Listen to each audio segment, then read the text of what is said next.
The pandemic has put a new light on the importance of health for all of us. And while we deal with COVID-19's obvious threat, there are side effects, mental health being an obvious one. Not to mention many routine appointments and checkups have been delayed. A new national survey finds most women are not getting the information they need to address the greatest health risks they face. That study was conducted by MDVIP. It's a concierge medical provider.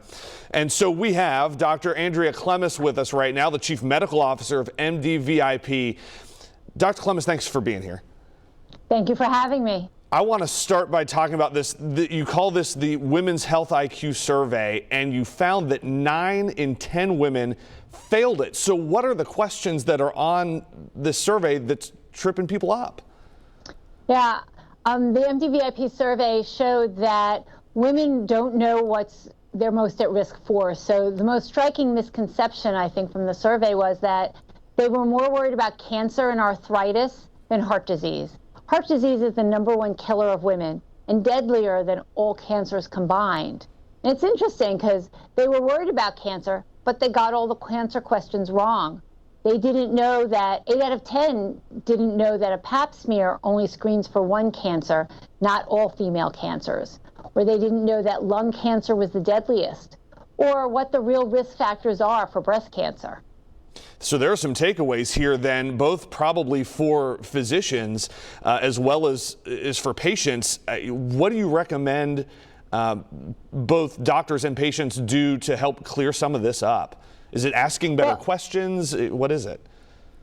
It's a little of both. There's research that needs to be done to really identify the differences in diseases between men and women so women can be educated.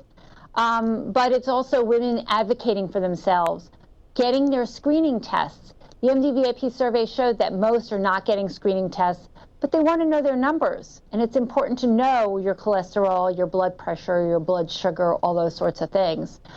So they need to find a physician, like an MDVIP physician. We have some great ones in Cincinnati, and have them do screenings on them, understand what their risk factors are so they can take better care of them. On the mental health side of this, I found this really interesting that, and it's kind of on the flip side, right, that 6 in 10 women say the pandemic's made them more resilient. So what's motivating that?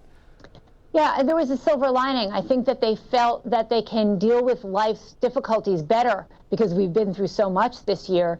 And, you know, definitely juggling, especially as a woman and a mother myself, having my daughter at home doing virtual school while my husband's out working while I'm trying to be in the office and work. And so we've learned a lot. It also, 60% of women in the MDVIP survey said that they were motivated. The pandemic was a catalyst to help them take better care of themselves. There is a lot to unpack here and a lot to take away from this. We've been speaking with Dr. Andrea Clemes from MDVIP about that Women's Health IQ quiz. So much. Thank you for this research and for taking the time to walk us through it here today. Thanks so much. We appreciate you. Thanks for having me.